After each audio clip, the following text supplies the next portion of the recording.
You were thinking about it, then you were feeling about it, and then you were having a physiological rearrangement as the result of it, and you wonder why you can't go to sleep. You have just done to your body what happened to the body of your very ancient ancestor when he or she stuck their head out of the cave and they saw a cave bear or a saber-toothed tiger. You just did to your body with that thought at 4 o'clock in the morning what happened to them when they saw something that was immensely dangerous physically. There is a high cost for a mind that is undisciplined, is what it says. That if I let my mind wander aimlessly, and it's very hard once you let it go to get it back, right? You start the process, you have this thought, and you indulge it for a few seconds, and you've started this process, and then you say, oh, I gotta stop that. Well, you've opened the stable door, and you've let a whole flock of wild horses out, and they're now all over the prairie. And it's not easy getting them back, right? You can't bring all those back into the corral. So the message is, guys, we really do have to watch what we think about. And we have choices, and those choices are very early on. And we all do it. We all have to practice it. I was telling somebody about my experience on Saturday. Saturday, I go to a men's meeting in La Jolla. It's a big men's meeting. There's like 170 guys. It's 9 o'clock Saturday morning. We're all there like half an hour before for the donuts and the bagels and the bananas because, you know, we're away from the food police, you know. Guys are just like overgrown kids, you know, so we get around all of that kind of stuff, like, so we're, you know, so it gets us out of bed early and we get done. And so afterwards we also stand around and we chat and talk and all. And the last 3 people in the parking lot were 2 sponsees of mine and myself. Now, let me tell you a little bit about my 2 sponsees, only in kind of very superficial terms. They have good sobriety for a number of years. They really think a lot of me, at least they say that. So we hugged and said goodbye. And one of them gets into his convertible black Mercedes, a recent sports model. The other one gets into a convertible black Bentley. And I get into my 1994 Ford Windstar.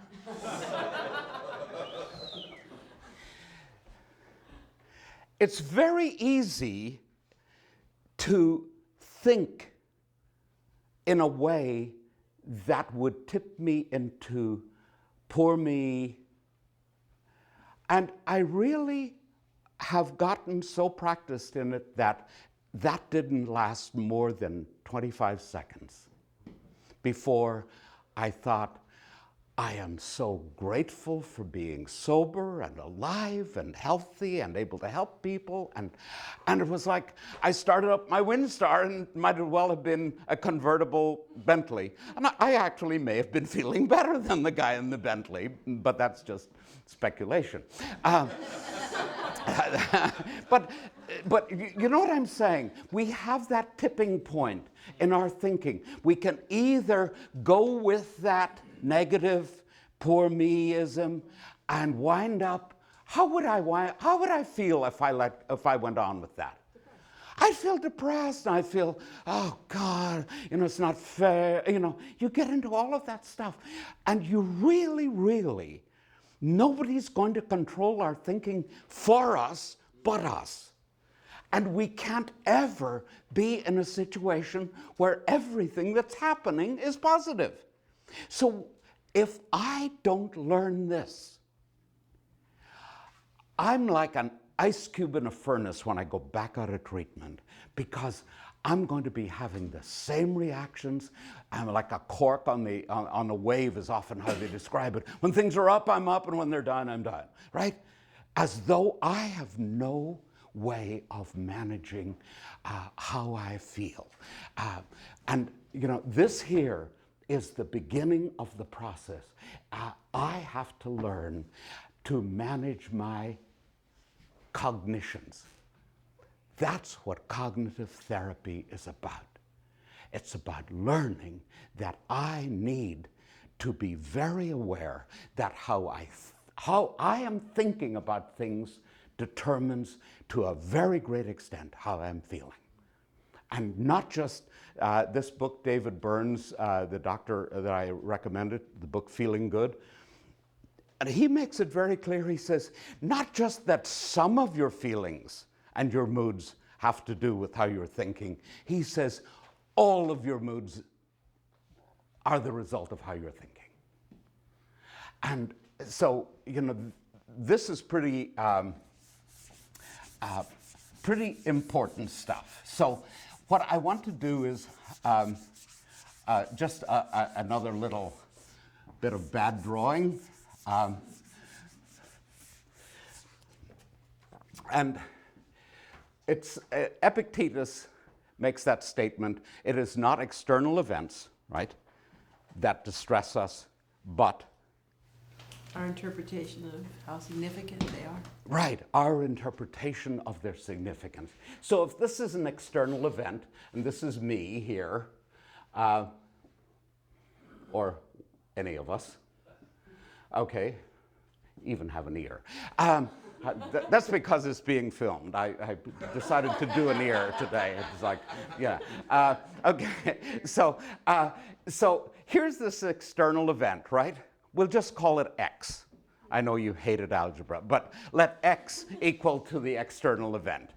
So now if my mind sees this as maybe more like that,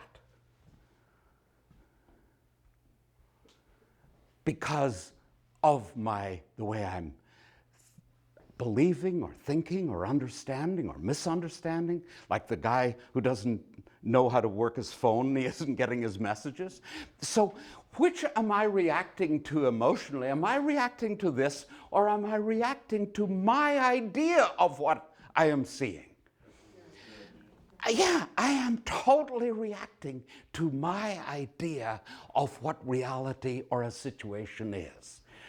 When I was a kind of a dumb 17-year-old going to university and wanting to do a degree in philosophy, the first course of philosophy they told me I had to take was something called epistemology. And epistemology is the branch of philosophy that has to do with how I know what I think I know. And people have been thinking about this for thousands of years. How do I know what I think I know? And so the first day, riding back from the university after my first lecture on the bicycle through Dublin, back to the seminary, I'm memorizing the definition that we're told to memorize before the next lecture. And it is quid percipitor per modum percipientis. Whatever is perceived according to the state of the person perceiving it. In other words, whatever I see according to my state. Quid percipitor per modum percipientis. That definition probably goes back 1,500 years in Latin. It probably was around before that in Greek from the days of Plato and Aristotle. So What it's saying is that you're not in my mind, right? You physically, right, are not in my mind. Sure. What's in my mind? No idea. About you, what's in my mind? I have no idea. But I see an image of you, right? Okay. I have an image of you in my mind, right? Okay. So I'm walking around with images of reality in my mind. I'm not walking around with reality in my mind, right? I have this display. Just like fighter pilots, up, 8 miles up in the sky aren't, they're not relating to the hillsides down below, right? So what they're relating to is they're relating to a display, right? Up in front of them, a screen. So I'm actually relating to a screen in here. Because an image of you, right, comes in through my eyes, right? It goes along my optic nerve, right, to my brain, which decodes it, like your television set decodes whatever comes in from the cable, right? There's not all these little people in the cable, So it comes in digitally, right? And the same thing along my optic nerve, and my brain decodes it into an image of you.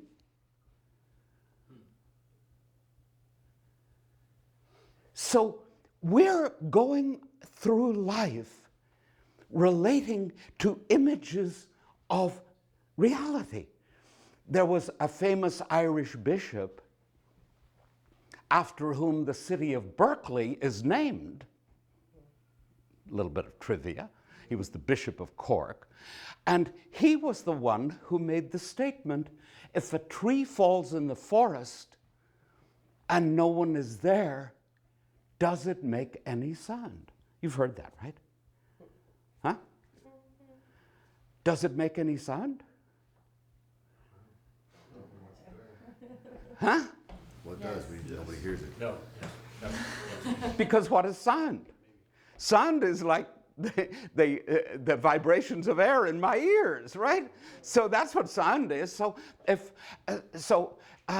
Bishop Berkeley, stated it in this very colorful way that almost everybody has heard of at some point. So cognitive therapy then is based upon the fact that we have a relationship to everything outside of us that is very dependent upon how I'm interpreting it, right? So these first few statements on the sheet, an external event is just that. It is something outside us. It is our mind that attaches significance to it. And then beliefs that I have about things act as lenses. So if I believe that an alcoholic is a useless loser, right? If that's my belief about alcoholics, and a lot of us grow up with beliefs like that, right? Oh, he's an alcoholic, he's a bum, right?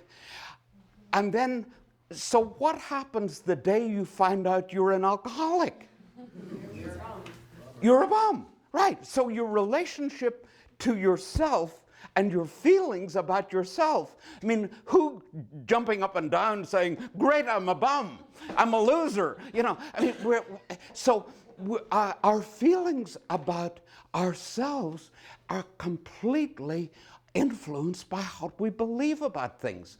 And that's what the second one says. Beliefs act as lenses that color how I feel about reality. And and our negative beliefs about things, negative beliefs, like for example, say you had a negative belief that you're not smart enough or educated enough. You could be going along and for days and days or weeks and weeks, it doesn't bother you at all. Until suddenly one night, you're with a group of people and they're all talking about the universities they went to. and they're rattling off learned stuff, right?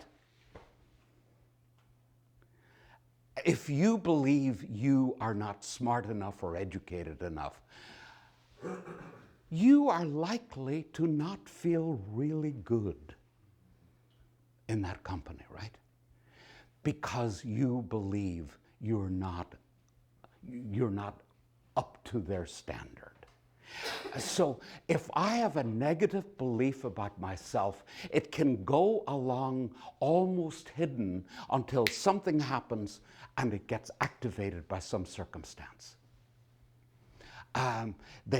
They talk about, you've been working on some sort of project or something, and maybe you have been feeling bad about yourself, chronically, but here you're working, really good, and you're in a team, and the team is very successful, and then everybody gets thanked, but they forget to mention your name. And it like triggers that old stuff. I was unimportant. I was unimportant. So we go through life, and that's what it says. These negative beliefs are like hidden trapdoors. You have any negative beliefs that open up sometimes and just have you feeling really bad about yourself? Yeah, I think we all do. Okay.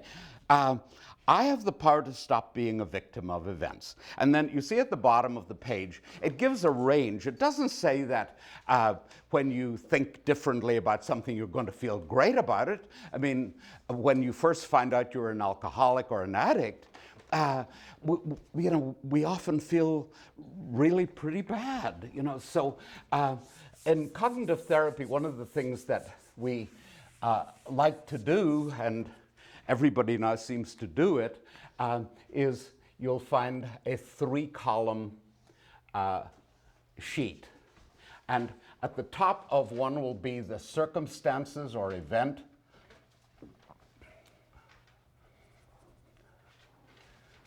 I'm going to call it the events. And this here is the thinking. And this here is the feelings. So, to use the example we had before, Julio, Jose, I'm sorry, Jose. If you believed that when you found out you were an alcoholic, right? Don't call myself by that name, But you have a drinking problem. I have a drinking problem. You have a drinking problem. Okay. So you found that out, right? Yeah. How did you feel about that when you found out? I didn't like it. No, you didn't like it at all. Make you I was really depressed. depressed. Okay. Felt like no hope. Right. Depressed. Hopeless. And that's because recognizing the fact that you had something happening in your life that was destroying your life. So once you recognize that, and people who are like that, you believe that they are somehow maybe, they're lesser people. Often, we sometimes in moralistic terms, we sort of think of them as sinners. We think of them as losers. So if you look at the way this works is, if I believe that an alcoholic is lesser, a sinner, and a loser, finding out I'm an alcoholic, I have to feel like this. Whereas if I think differently about that, right? What other way could I think about being an alcoholic or an addict? That can be changed. It can be changed. I can go into treatment. I can recover. I can have a full life, right? And so this is a very treatable condition. And then, so when I pivot and think about this same circumstance in a different way, I can feel What might you feel once? Hopeful, right? Now you can feel full of hope. Optimistic, right? And relieved, did somebody say? Yeah, actually relieved.